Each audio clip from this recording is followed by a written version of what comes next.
Welcome to our Story channel Divine Jyotish Gyan. ইয়াৰ আগৰ খণ্ডত আমি চন্দ্ৰমাৰ বিষয়ে আলোচনা কৰিছিলোঁ। আজিও আমি চন্দ্ৰমাৰ বিষয়ে আলোচনা কৰিম। চন্দ্ৰমাই আমাৰ মন মানসিক অৱস্থাটো বুজায় আৰু চন্দ্ৰমাক ঠিক অৱস্থাত ৰখাৰ এটা উপায় হ'ল ভগৱান শিৱৰ আৰাধনা কৰা। চন্দ্ৰমাৰ ২৭গৰাকী পত্নী আছিল আৰু সেই ২৭গৰাকী পত্নী ৰজা দক্ষৰ কন্যা আছিল। তাৰ ভিতৰত চন্দ্ৰমাই ৰোহিণী বোলা যিজনী পত্নী আছিল সেইজনীক বেছি ভাল পাইছিল।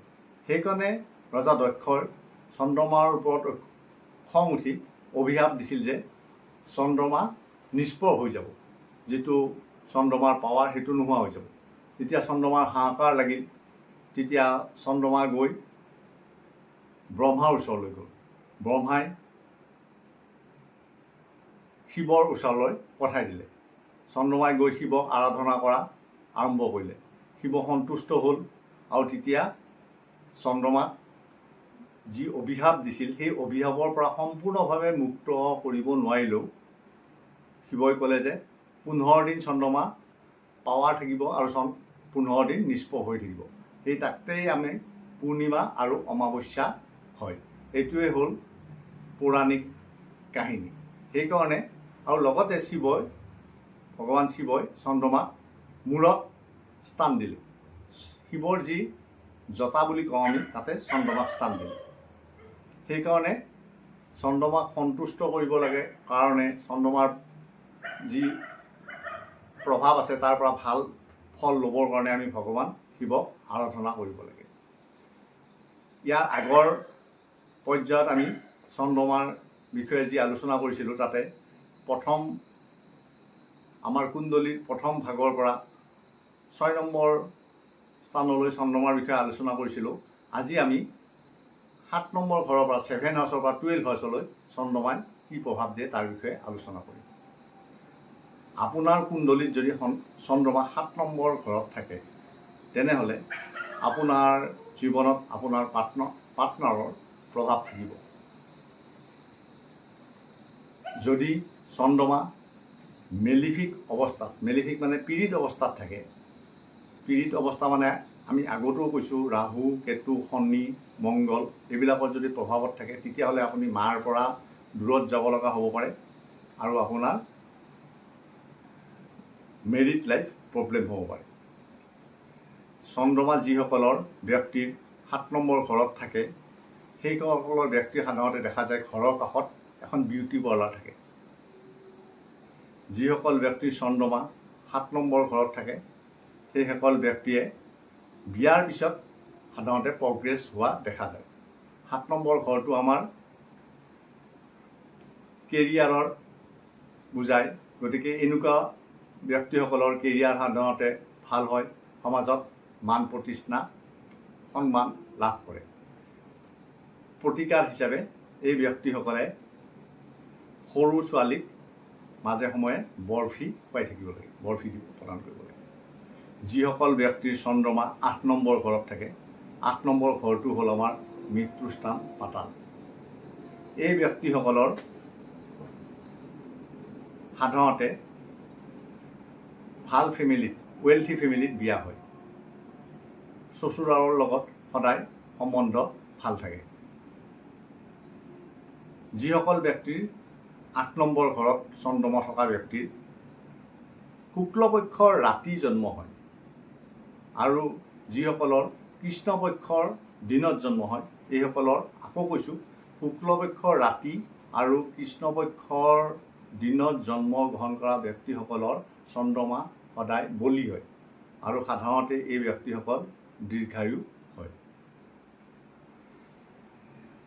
এই ব্যক্তিসকলে প্ৰতিকাৰ হিচাপে ৮ লিটাৰ গাখীৰ শিৱ মন্দিৰত দান কৰিব লাগে। যদি ২ নম্বৰ ঘৰটোত নিজৰ কুণ্ডলীৰ ২ নম্বৰ ঘৰটোত কোনো গ্ৰহ নাথাকে, যদি ২ নম্বৰ গ্ৰহত কিবা গ্ৰহ থাকে তেনেহ'লে তেখেতসকলে ক্ৰিমেশ্যন গ্ৰাউণ্ড তাৰমানে শ্মশানৰ পৰা পানী আনি নিজৰ ঘৰত ৰাখিব লাগে। চন্দ্ৰমা যিসকল ব্যক্তিৰ 9 নম্বৰ ঘৰত থাকে, এই ব্যক্তিসকলে 9 নম্বৰ ঘৰটো আমাৰ গুৰুস্থান বুজায়। গতিকে এইসকল ব্যক্তিয়ে এজন গুৰু ল'ব লাগে জীৱনত, আৰু তেখেতৰ দিহা পৰামৰ্শ মতে কামত আগবাঢ়িলে ভাল ফল পোৱা দেখা যায়। 9 নম্বৰ স্থানটো পিতৃস্থান। গতিকে এই ব্যক্তিসকলৰ পিতৃৰ লগত সদায় ভাল সম্বন্ধ থকা দেখা যায়। এই ব্যক্তিসকলৰ যিসকলৰ 9 নম্বৰ ঘৰত চন্দ্ৰমা থাকে, তেখেতসকলৰ এডুকেশ্যনত শিক্ষাত সদায় চেঞ্জ হোৱা দেখা যায়। হয় ছাবজেক্ট চেঞ্জ হ'ব বা ব্ৰেক হ'ব, কিবা এটা হ'ব। আৰু এই ব্যক্তিসকলে সদায় আফটাৰ 24 years 24 বছৰৰ পিছত পঢ়া শুনা কৰা দেখা যায়। আৰু 24 বছৰ পিছত যি পঢ়া শুনা কৰিব সেইটোৱে প্ৰফেশ্যন হিচাপে ইউজ হয়। এই ব্যক্তিসকলে সদায় গা ধুওঁতে গা ধোৱা পানীত অলপ গংগাজল ঢালি ল'ব লাগে, তেতিয়া ভাল ফল পায়। আৰু সদায় হায়াৰ লাৰ্ণিঙৰ কথা চিন্তা কৰিব লাগে। চন্দ্ৰমা 10th হাউচ 10 নম্বৰ ঘৰ। যিসকল ব্যক্তিৰ চন্দ্ৰমা 10 নম্বৰ ঘৰত থাকে, 10 নম্বৰ ঘৰটো হ'ল আমাৰ কৰ্মস্থান, আমাৰ ষ্টেটাছ। আমি আগতেই কৈছোঁ চন্দ্ৰমাটো সদায় বিৰাট সোনকালতে বদলি হয়, কুইক চেঞ্জ হয়। সেইকাৰণে এই ব্যক্তিসকলৰ প্ৰফেশ্যনটো কেৰিয়াৰ বিৰাট সোনকালতে চেঞ্জ হয়।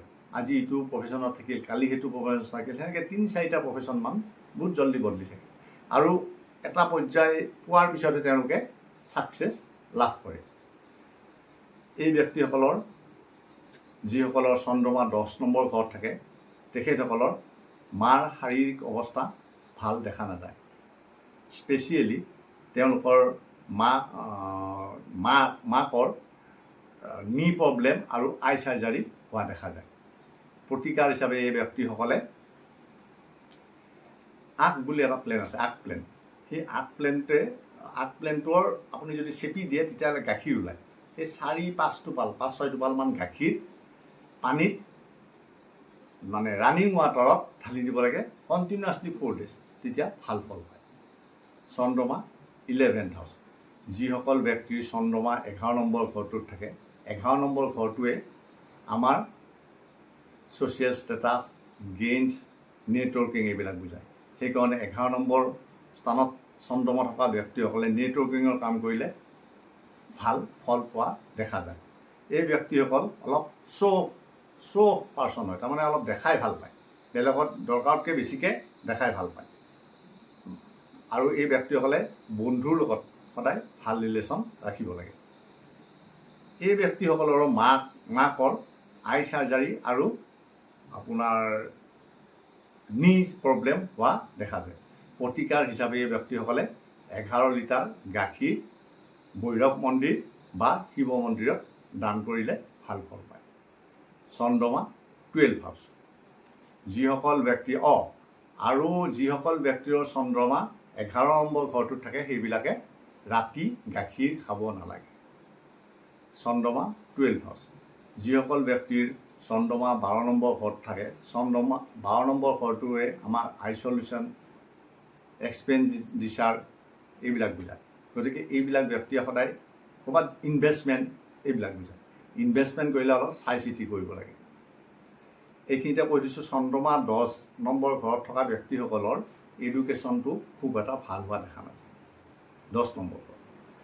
আৰু চন্দ্ৰমা 12 নম্বৰ ঘৰত থকা ব্যক্তিসকলৰ যদি অলপ এডুকেশ্যন ভাল হয়, তেখেতসকলে ডক্টৰছ বা হিলাৰ্ছ হিচাপে ভাল কাম কৰা দেখা যায়।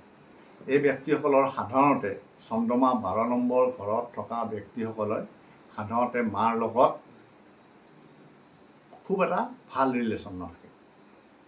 তেওঁলোকে ইনটিউশ্যন পাৱাৰটো অলপ বেছি হয়।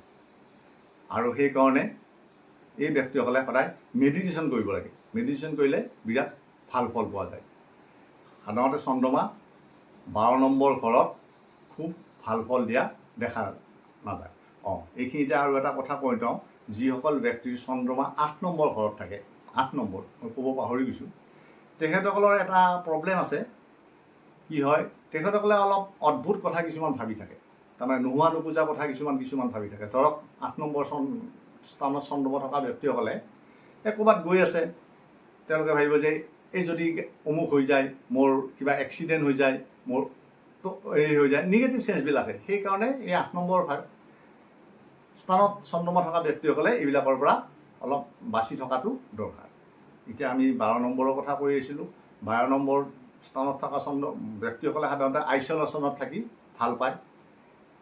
তেওঁলোকৰ ইনটিউশ্যন পাৱাৰ সদায় ভাল হয়। আমি কৈছোঁৱেই, মাৰ লগত সাধাৰণতে খুব এটা ভাল ৰিলেশ্যন নাথাকে আৰু এডুকেশ্যনটো ঘৰৰ পৰা দূৰত হ'ব পাৰে। এডুকেশ্যন ফাৰ ফ্ৰম মানে বাৰ্থ প্লেচৰ পৰা দূৰত হোৱা দেখা যায়। প্ৰতিকাৰ হিচাপে এই ব্যক্তিসকলে বৰষুণৰ পানী এটা মাটিৰ কলহত ৰাখি ঘৰৰ ছাদত ৰাখি থ'লে ভাল পোৱা দেখা যায়। মোটামুটি এইখিনি আজি আমি চন্দ্ৰমাৰ বিষয়ে আলোচনা কৰিলোঁ। ইয়াৰ আগৰ খণ্ডত আমি চন্দ্ৰমা প্ৰথম ঘৰৰ পৰা 6 নম্বৰ ঘৰলৈ আমি আলোচনা কৰিছিলোঁ। তাৰে লিংক আপোনালোকে যিবিলাকে চাব পাৰে ডেছক্ৰিপশ্যন বক্সত পাই যাব। আশা কৰোঁ ভিডিঅ'টো চাই আপোনালোকে ভাল পাব। আপোনালোকৰ নিজৰ নিজৰ কুণ্ডলীখন ওলাই লৈ চন্দ্ৰমা কোন ঘৰত আছে চাব, আৰু আমি যিবিলাক কৈছোঁ কোনটো ঘৰৰ কি ৰিজাল্ট সেইবিলাক মিলাই চাব। যদি ভিডিঅ'টো চাই ভাল পাইছে তেতিয়াহ'লে লাইক কৰিব, শ্বেয়াৰ কৰিব, ছাবস্ক্ৰাইব কৰিব। জয় শ্ৰীৰাম।